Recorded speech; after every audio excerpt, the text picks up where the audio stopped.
L'abonnement et la cloche sont comme les likes, rien ne les arrête. Et il en sera ainsi tant qu'il y aura des hommes prêts à lâcher un commentaire.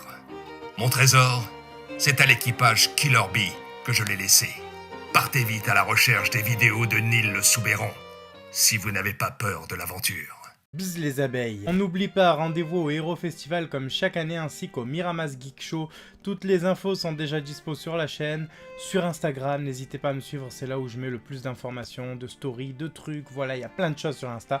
Voilà, donc cette fois on va parler de pas mal de choses, mais le centre sera l'éveil des fruits du démon de type Zoan. On le sait, les Zoan ont cette particularité d'être la meilleure catégorie de fruits du démon concernant l'amélioration des capacités physiques. Cette information est donnée par Rob Lucci.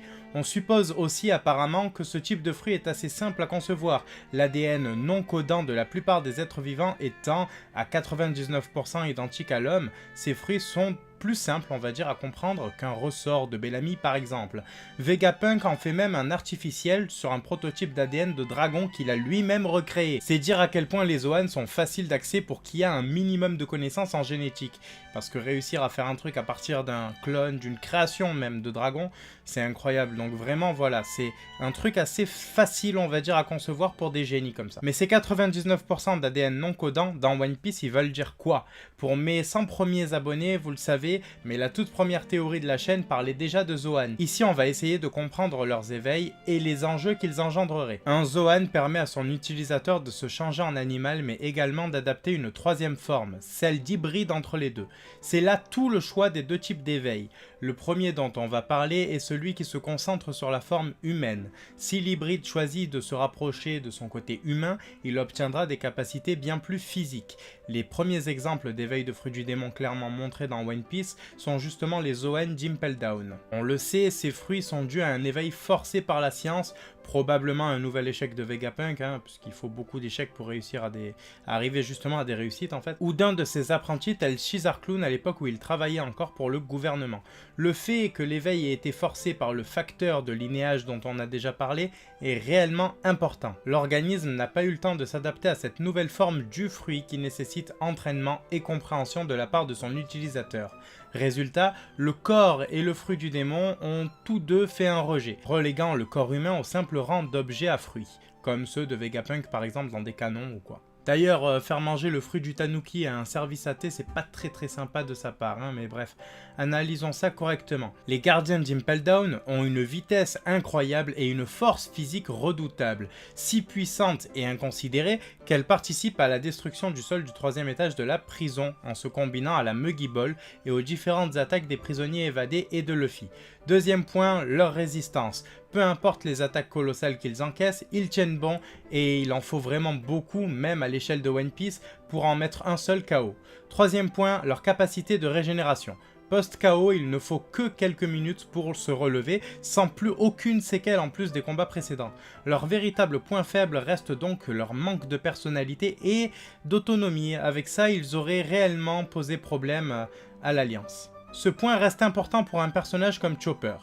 Maîtriser la Monster Point l'a rapproché de ça, mais son manque d'endurance est encore un problème. Ce désagrément physique disparaîtrait du coup avec l'éveil du fruit du démon et Chopper connaît déjà une source précise lui permettant d'évoluer. Une source, quand je dis ça, je parle, comment dirais-je, d'exemple, un modèle pour évoluer. Lorsqu'il fait face à la résurrection de Kumadori, l'un des 6 pouvoirs du CP9 donc, il compare ça au biofeedback. C'est une espèce de croyance selon laquelle on maîtriserait totalement la moindre partie de son corps par la pensée après avoir appris à le comprendre. Je sais pas si c'est vraiment fiable en réalité en tant que théorie, mais pour résumer ça, le cerveau envoie des signaux et certaines personnes pensent qu'en maîtrisant ces signaux électriques, on peut également maîtriser nos fonctions organiques. C'est pas assez concret pour moi, surtout quand je vois qu'on essaye de mélanger ça, de la physique quantique, de façon chelou, mais bref, on s'en fout. One Piece possède ses propres règles de manga, donc si Chopper en parle à Kumadori, c'est pas pour rien. Fukuro, Rob Lucci et Onigumo sont déjà montrés en train d'utiliser l'art de la résurrection, avec les cheveux, avec les formes de corps. différentes choses, ils sont déjà en train de montrer ça. C'est donc pas impossible pour Chopper, mais pourquoi ça lui serait utile dans son développement?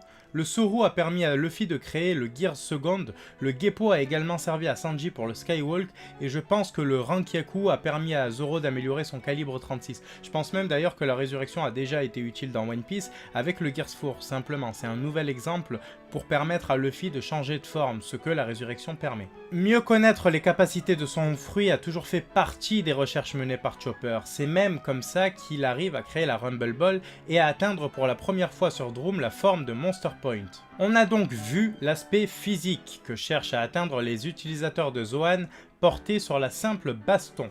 Mais si je vous parlais d'un nouveau Zoan qui chercherait à atteindre son animal totem, en se rapprochant donc du coup de sa connexion avec ce dernier. Le fait de pouvoir communiquer avec un autre animal au même titre que les hommes-poissons peuvent le faire avec certaines espèces marines est envisageable dans One Piece et est montré d'ailleurs probablement depuis le début du manga.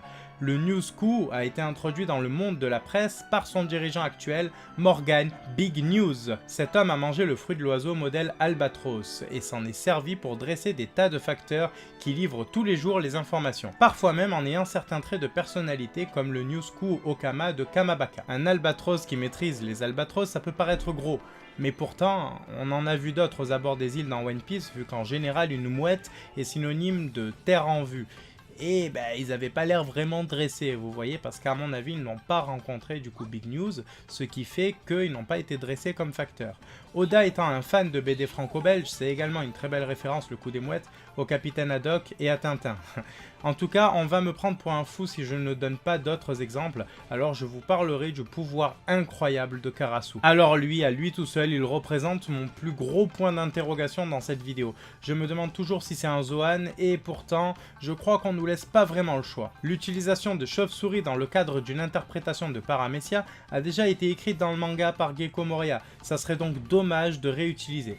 Et puis, les thèmes de fruits ombrageux restants sont assez limités, la nuit de Nyx par exemple, mais bon, le plus flagrant serait donc le fruit de l'oiseau modèle corbeau. Karasu veut dire corbeau en japonais, je trouve ça donc beaucoup trop flagrant, mais tant pis, c'est pas grave. Admettons que ce soit ça, il aurait donc non seulement la capacité de, semble-t-il, créer des corbeaux, à partir de... Moi je parle que du manga, l'anime c'est un peu bizarre, mais à partir du manga on dirait qu'il les crée, mais il aurait aussi la capacité de les maîtriser à des milliers de kilomètres. Les corbeaux de Karasu semblent être le meilleur moyen de communication au sein de l'armée révolutionnaire, mais il s'adresse carrément à Sabo sous sa forme de corbeau. C'est assez bizarre. Et si Karasu était un mix entre la première solution d'éveil, donc de Zoan, et la seconde qui serait plus proche de l'animal totem présent en chacun des utilisateurs de ce type de fruit du démon?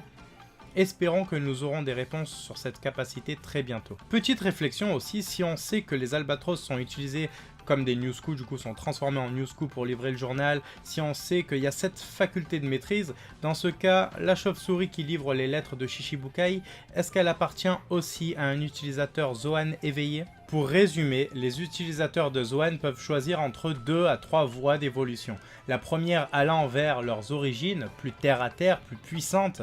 La seconde allant vers leur animal totem, plus basé sur des principes d'harmonie avec l'espèce du Zoan ingurgité. La troisième hypothétique voie serait donc celle de l'hybride, moins facile à comprendre et semblant obéir à ses propres règles. Ces règles semblent être un mix entre les deux premières voies d'évolution. Le fruit possédant donc des attributs à la fois de Paramecia et de Logia même parfois, c'est vraiment complexe à comprendre. Avant de finir, petit point sur la Rumble Ball. Elle permet de perturber les ondes électromagnétiques du cerveau pour favoriser les possibilités de mutation et ainsi sortir du schéma classique dans Zoan. Ces ondes qui sont elles-mêmes au centre de la théorie du biofeedback et permettent déjà de se rapprocher d'un Zoan éveillé de type Impel Down physiquement.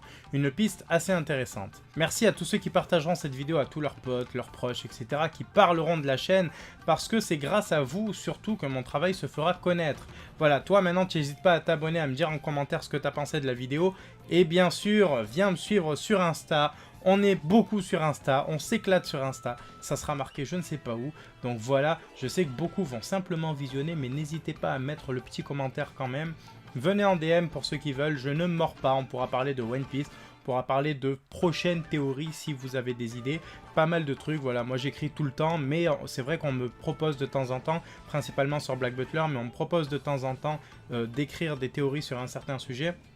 Je le fais, il n'y a pas de souci à partir du moment où ça m'inspire et où ça me correspond.